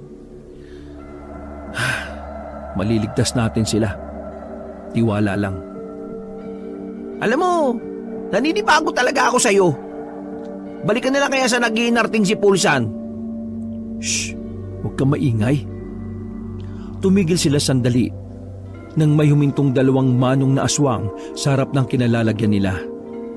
Siniksik nila ng gusto ang sarili nila sa dilim. Rinig mo ba yon? Agalin! Parang may narinig kasi akong kaluskos Baka aswang! Si Raulo, tayo yung aswang Tara na nga, sampalin kita dyan Nagtawanan ng 2 manong na aswang at umalis na rin ang mga yon. Saka lamang nakahinga ng maluwagang 3. Ganun pa man, hindi pa rin sila naging kampante. Nanatili muna sila sa kanilang kinalalagyan at nagmasid-masid. Base sa kanilang nakikita, mahihirapan sila kung magpapakita kagad sila sa mga kalaban. Kaya naman naghanap muna sila ng mas magandang pwesto. Nasaan na kaya yung babaeng yon? Malamang sa malamang, nasa bayo ng pinakapinuno ng mga aswang. Ay, taray! Bongga! Parang pelikula yarn! Insan, tingnan mo dun sa bandang gitna. May malaking bahay dun. Hindi kaya nandun din si Priscilla? Kahit nasaan pa si Priscilla, kailangan natin siyang iligtas. May naisip akong paraan. Anong paraan na naman yan? Baka naman bigla ka na naman tumapang dyan tapos magpadalos-dalos ka na naman. Basta, akong bahala. Ibang pulsa na itong kasama ninyo. Ay galing! Change person si Uncle! Sinamantala nila ang pagkakataon na may nadaanan pa sila sa likuran ng mga bahay.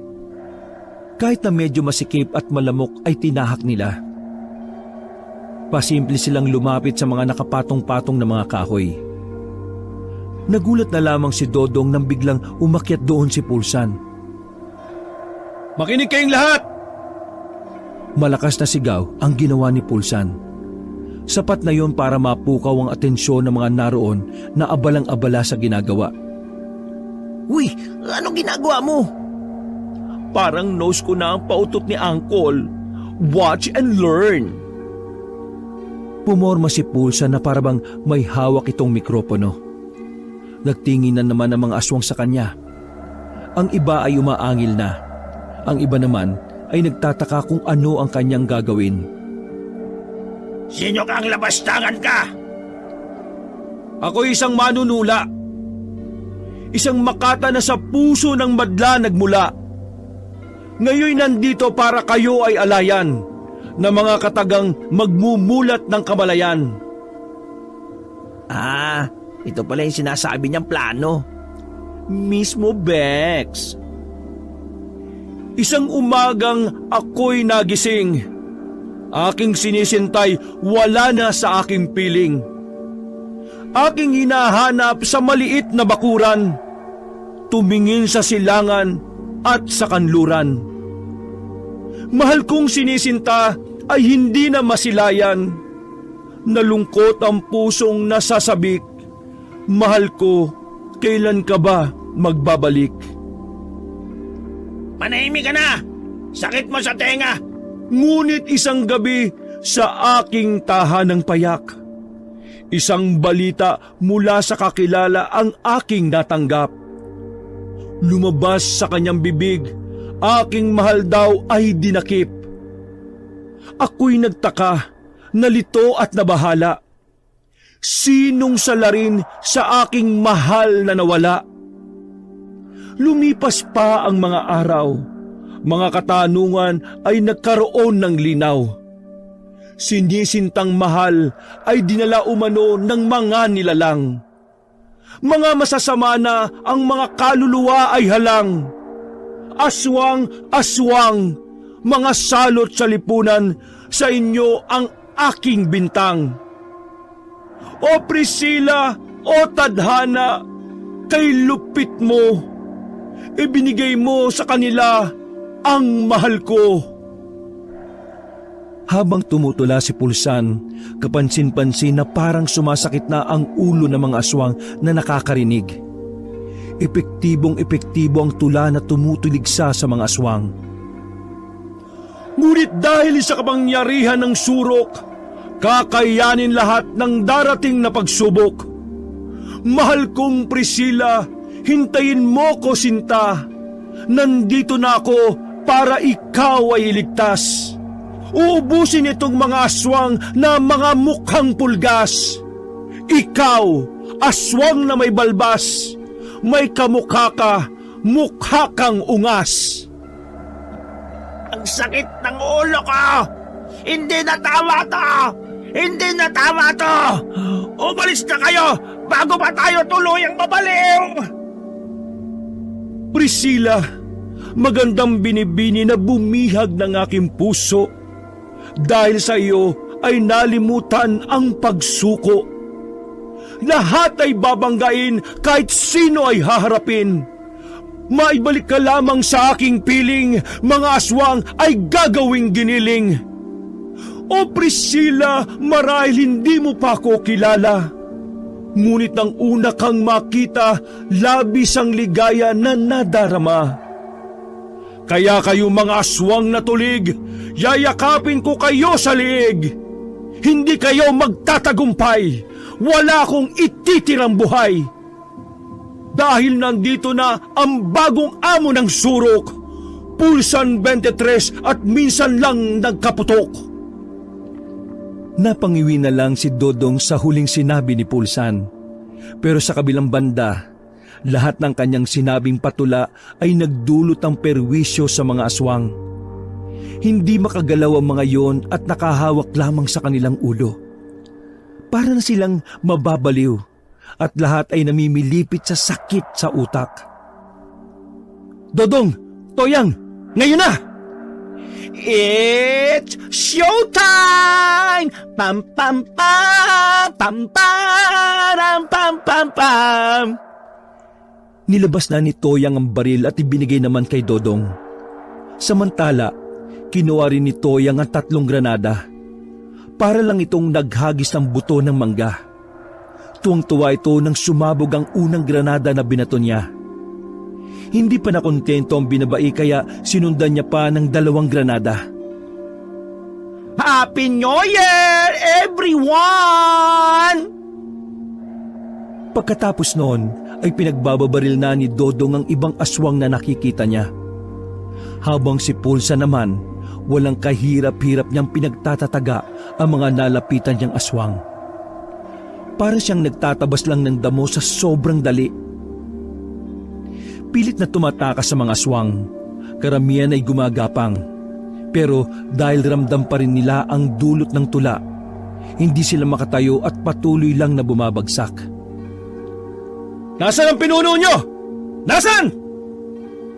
May mga nagdatingan na aswang. Inatake si Pulsan ng sabay-sabay. Sinubukan siyang tadtarin ng kalmot. Pero sa hindi malamang dahilan, tila ba pumurol ang mga kuko ng mga yon. Damit lang ang nasira kay Pulsan. Hindi naman bumabao ng mga kuko nila. Ang kakapal ng mukha niyong sirayan ng damit ko? Tig 150 yan, no? Gamit ang surok ay mabilis na pinulbos ni Pulsan ng mga aswang na nakapalibot sa kanya. Halos magilamos na siya ng dugo sa dami ng aswang na kanyang napaslang. Walang ya! Wala na akong bala! Hinugot na ni Dodong ang kinakalawang niyang itak. Si Toyang naman ay dumampot na lang din ng itak para makipagsabayan. Puno na rin ng dugo ang dibdib dahil sa mga talsik. Ano? Ayos pa ba kayo? May kalbot ako sa balikat pero ayos lang naman ako. Ako, gora lang ng gora. Enjoyable ang mga monster na ite. O sige, dito lang kayo ha. O bakit? Saan ka na naman pupunta? Kay Priscilla. Paalala lang hindi ka pa kilala nun. Baka naman halikan mo kaagad. Sumunod na lang kayo. Mamamatay kayong hindi ko alam. Dali!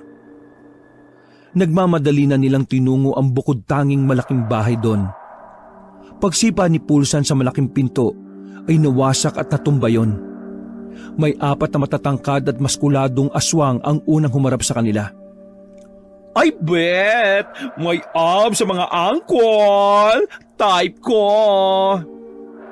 Insan, ikaw na bahala Malalaki yan.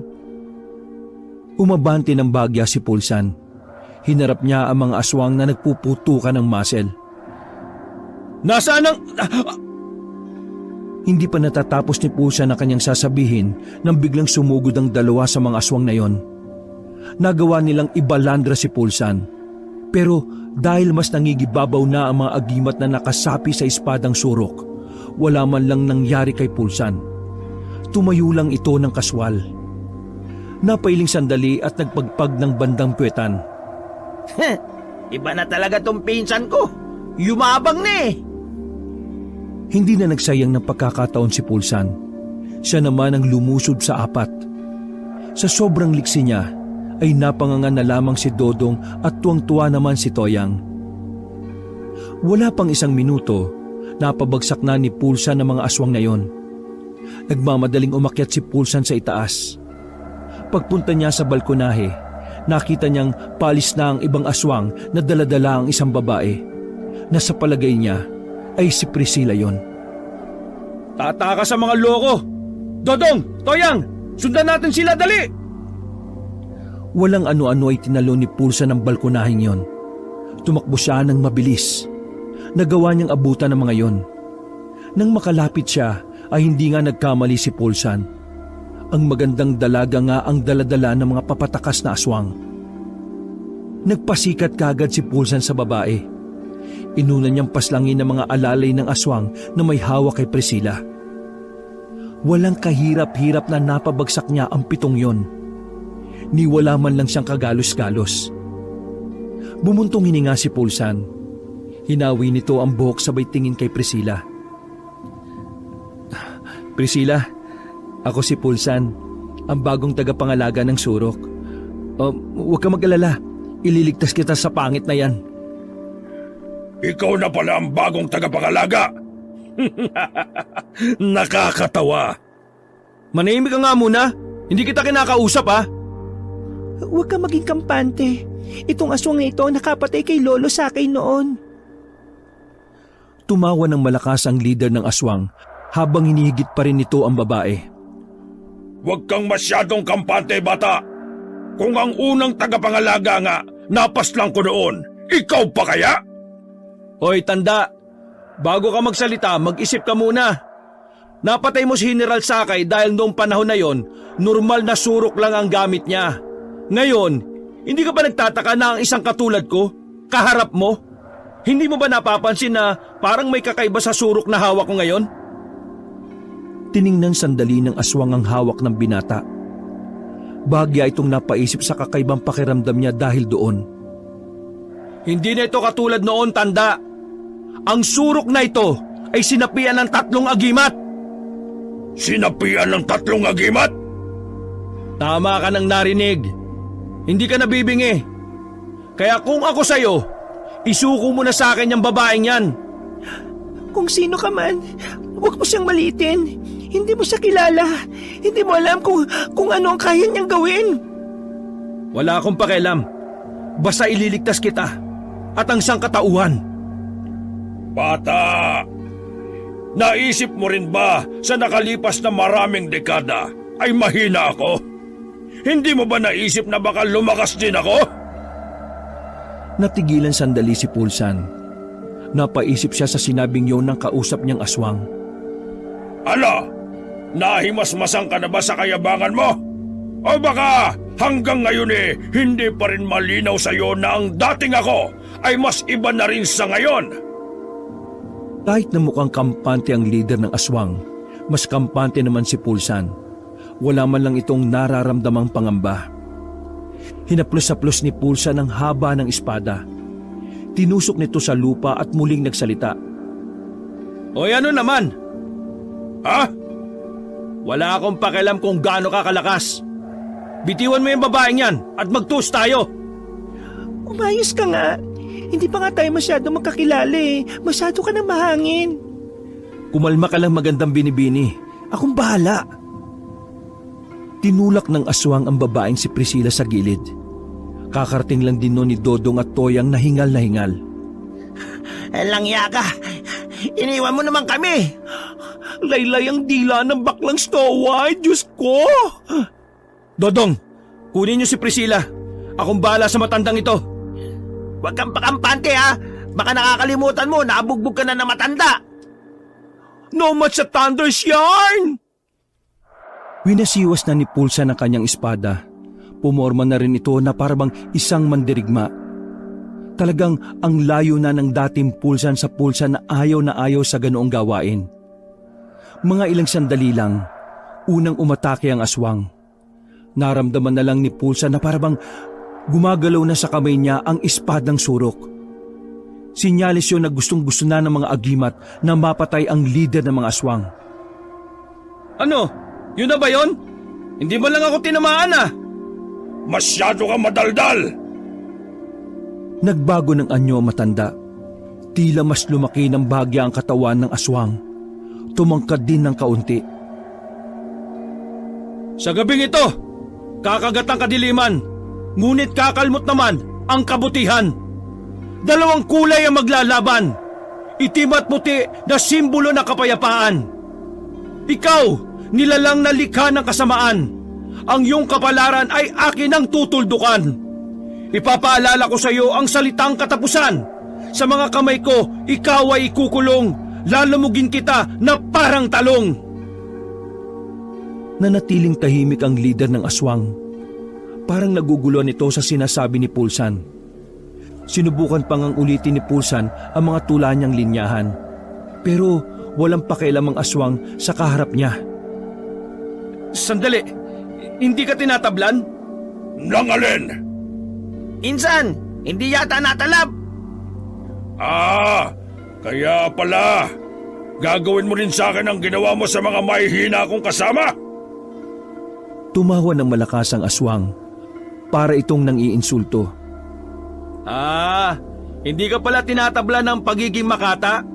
E di, magmano-mano na lang tayo. Mano-mano ba ka mo? Gusto ko yan! Mabilis na tumakbo si Pulsan at sinalubong din naman siya ng aswang. Sa lakas ng aswang ay nahawakan nito ang kamay ni Pulsan. Pero dahil sa kakaibang tapang na pinamalas niya sa sandaling yon, nagawa niyang makaganti. Natamaan niya ng espada ang kamay ng aswang. Napatras sandali ang aswang at hindi makapaniwala. Dahil doon, mas lalong naggalit ang aswang sa kanya. Lumusob yun ulit at parang hindi man lang nararamdaman ang sugat sa kamay. Lumundag yon. Nahawakan ng aswang na ito ang damit ni Pulsan. Binalibag nito si Pulsan sa harapan nila Dodong. Kaya mo yan! Nang marinig yun ni Pulsan ay kagad siyang tumayo na parabang walang nangyari. Narinig mo yon? Kaya ko raw to! Parang timang talaga to! Walang ano-ano ay nagmamadaling makabalik si Pulsan palapit sa aswang. Winasiwas niya yun ng hawak niyang surok. Tinamaan ng aswang sa kanyang balikat. Hindi pa nakontento si Pulsan. Tinarak niya pa ang surok sa dibdib nito. Nang mapaluhod na ang aswang, itinaas na ni Pulsan ang espada sa ere. Surok! At 3 agimat na nakasanib dito! Ibigay niyo sa akin ang lakas niyo para tapusin ang isang ito! Biglang tumayo ang aswang ng paggewang-gewang. Naglabas ito ng baril at sandaling lumayo. At may baril ka pa talaga, ha? Alam mo ba kung paano ko napatay si General Sakay? Dahil yun sa baril na pilak ng bala. Kinalabit ng aswang ang gatilyo. Tsak na mamamatay si Pulsan kung tatama yun sa kanya. Pero nagulat na lang si Pulsan nang bigla siyang itinulak ni Toyang. Tumumba si Toyang nang sa kanya tumama ang bala. Toyang! Wisit kang aswang ka! Walang awang pinugutan ni Pulsan ng ulo ang aswang. Pagkatapos ay agad niyang binalikan si Toyang. Toyang! Toyang! Bakit mo ginawa yun? Bakit? Dahil gusto kong mabuhay ka. Mas maraming nangangailangan sa'yo. Mas mahalaga ang buhay mo. Baliw ka ba? Mahalaga rin ang buhay mo. Hindi. Bakla lang ako. Tanga ka ba? Huwag mo nga minamalit ang sarili mo. Mas lalaki pa sa lalaki ang mga bakla, no, kung minsan. Kaya pakiusap, mabuhay ka, lumabang ka. Hindi ko kakayanin kapag nawala ka. Isa ka sa pinaka-the best kong kaibigan. Pakiusap! Naiiyak-iyak na si Pulsan sa mga sandaling yon. Nanlalabo ang kanyang paningin dahil sa luha. Ipangako mo sa akin na magpapakabuti ka. Sa'yo nakasalalay ang sangkatauhan. Nang pumikit na si Toyang, ay mas lalong humagulgol si Pulsan. Pero nagtaka si Pulsan kung bakit hindi man lang umiiyak si Dodong. Kahit si Priscilla ay napapailing na lang. Hoy! Dodong! Bakit hindi ka umiiyak? Wala ka bang pakialam sa... Ha? Nagulat si Pulsan nang biglang bumangon si Toyang. Nagpagpag ito ng puwet. Ha? Anong... Bakit ko iiyakan ng buhay? Ha? Ang galing ng cry-cry mo, Pulsana, ha? Ay, buwisit ka. Hindi ka patay? Yeah! I'm alive and kicking, no? Ay, buwisit ka. Paanong... Pinakita ni Toyang ang medalyon na suot nito sa liig. Bumaon ng bala sa medalyon at hindi tumagos. It's because medallion is here, oh. Ay, buwisit ka. Lumayas ka nga sa harapan ko, papatayin kita eh. Tumakbo palayo si Toyang habang tumatawa ng tumatawa. Hiyang-hiya naman si Pulsan sa babaeng si Priscilla. Alam mo bang gusto ko ang mga lalaking may pagpapahalaga sa mga kaibigan? Ha? Maraming salamat sa pagligtas mo sa akin.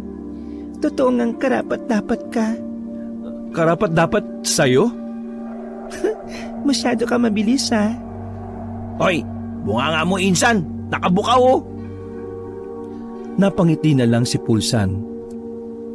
Niloko man siya ni Toyang, ang mahalaga sa kanya ay buhay yon. Bukod pa roon, nakahinga na rin siya ng maluwag dahil natuldukan na niya ang kasamaan ng mga aswang.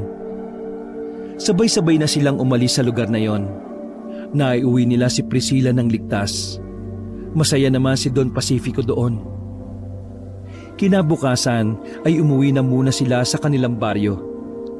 Excited si Pulsan na ibalita sa kanyang ina ang mga nagawa niya. Pero pagpasok niya sa bahay nila, naabutan niya rin doon si Tatang Nganyo. Anak, nakauwi ka na pala. Ayos ka lang ba?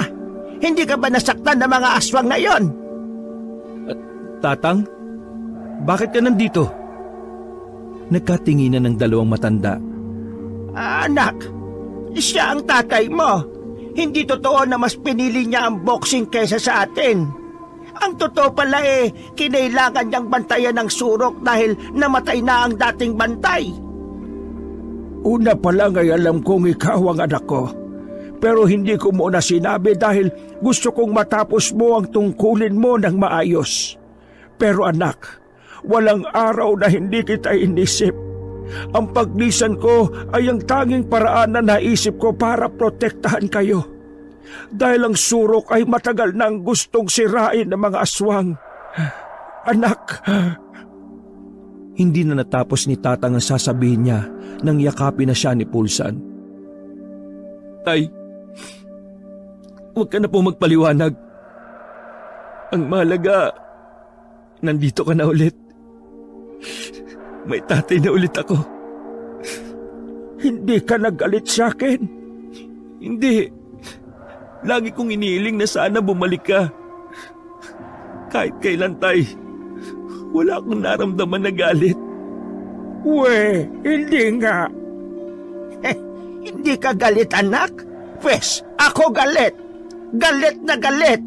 Ang tagal mong nawala tapos gusto mo ayos na lahat? Hahambalusin muna kita ng kaldera! Tumakbo na lang palabas sa matandang si Tatang. Hinabol naman yon ni Aling Sumang sa labas. Napapailing na lang din si Pulsan. Pero sa kabilang banda ay napapangiti na lang din siya dahil sa wakas, kumpleto na sila. Buo na ang buhay na gusto niya. Wala na ang mga aswang. Ligtas ang kanyang mga kaibigan. Liligawan niya si Priscilla sa mga susunod na araw. At higit sa lahat, lalasapin niya ang pakiramdam na may kumpletong pamilya. Wakas. So yon mga kakaibi, isa na ng mga magandang kwento na sana po ay nagustuhan nyo. Kung nagustuhan nyo po please again, don't forget to subscribe sa mga bago pong bumisita dito sa ating channel. Tapos pindutin nyo na rin po yung notification bell para lagi po kayong nanonotify pag may mga bago tayong video. And syempre, click nyo yung like button and don't forget to comment kung ano po ang masasabi nyo dun sa kwento. Pasensya na po kung medyo ganun po ang ginagawa ko para mas maging makatotohanan po yung kwento o yung aking characterization. Talagang kinikilos ko. Kaya pagkabading, di ba pag matanda rin ganun. So yun po yung ginagawa ko po, no? Para akong para akong baliw na habang nagnanarita ako mag-isa po akong umaarte, bagamat wala pong nanunood, di ba? So ngayon po, nakita nyo na paano po ang ginagawa ko. So sana po mga ka-KB ay nabigyan ko po kayo ng kasiyahan kahit sa isang oras mahigit na pagkukwento natin, no, ay makakalimutan nyo yung pagod, yung stress, yung hirap. Kasi grabe, no, napaka-stressful po talaga ng buhay. Kaya sabi nga ho ng iba, nakikita ko sa comment ano ba to, horror ba talaga ito? Tumatawa ako, natatawa ako. Kasi yun nga po ang sabi ko nga po sa mga sumusulat sa atin, no. Una sa lahat, nagpapasalamat po talaga rin ako sa mga writers po natin na napakagagaling po talaga, no, sa pagsusulat po. No, at syempre yung Team Kabanong ay nagpapasalamat rin po sa inyo dahil sa inyong pagsuporta. Sila Sir Rafi, sila Miss Pam, di ba? At yung mga writers po natin na talagang walang sawa na nag-iisip kung paano ba natin pagagandahin yung kwento natin ngayong araw na ito o sa araw-araw na ibinibigay namin mga kwento. So talagang salamat po sa inyo. And sana nga po, wag rin po kayo magsawa na makinig sa atin. Yung mga nagsasabi na, grabe, ang daming mga ads. Kasi ganun po talaga actually si YouTube. Pagka nakita nila na mahaba po yung video, sila po yung nagpapasok ng mga ads Lalo na po kung kunari ay maganda po yung audience retention, di ba? So mas nakikita ng YouTube, maraming nanonood dito. Nilalagyan nila po ng mga ads. So, bilang suporta po sana sa amin, yun na lang po, don't skip ads. At syempre po, yung pong, kung talagang ayaw nyo mag-ads, ako po kasi mahilig talaga ako manood ng YouTube, medyo, yun na lang po ang ginagastusan ko. Nag-subscribe po ako sa premium account para po, wala na talagang ads, di ba po? Kung talagang ayaw nyo po ng mga ads niya, para mga 189 pesos lang yata. Mga ganun lang per month. Opo, yun kumbaga para hindi na kayo ma-stress kaka-skip ads. Or else, huwag nyo lang po niya skip para po suporta na rin po sa atin. Okay po? So once again, maraming salamat po. At ayan na, naka 200,000 subscriber na po tayo. Hanggang saan po kaya ito? Sana po, panalangin ko po talaga sa Panginoon ay ayun po na umabot po tayo ng maraming subscriber.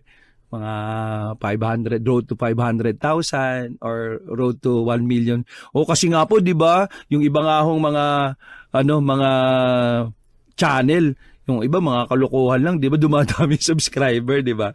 Well, itong sa atin naman ay nakakapagbigay rin po ng aliw, 'di ba? Yun nga yung mga kaya sabi ko nga doon sa mga magagaling na writer natin, 'wag masyado nakaka-stress yung bagamat horror story po ito, wag po yung masyado nakaka-stress kasi stressful na ang buhay. Yung mga nakikinig sa atin, gusto yan ma-relax Kaya sila nakikinig para ma-relax, di ba? Kaya yung mga kwento natin dapat medyo light lang or sa bandang huli may magandang ending para feel good, di ba? I feel good! Ganon po. Kailangan lang po masaya, di ba? Kasi sabi nga nila, ang stress talaga ay pinagmumulan ng maraming sakit. Lalong-lalo na ang cancer. O, alam nyo ba yon na ang cancer, ang simula ho niyan is stress. Kaya wag pong ma-stress. Just be happy. Di ba? Don't worry, be happy. At laging manood at makinig dito po sa mga kwento ni Kabanong. Maraming salamat po. God bless. Till next video. Hello sa lahat ng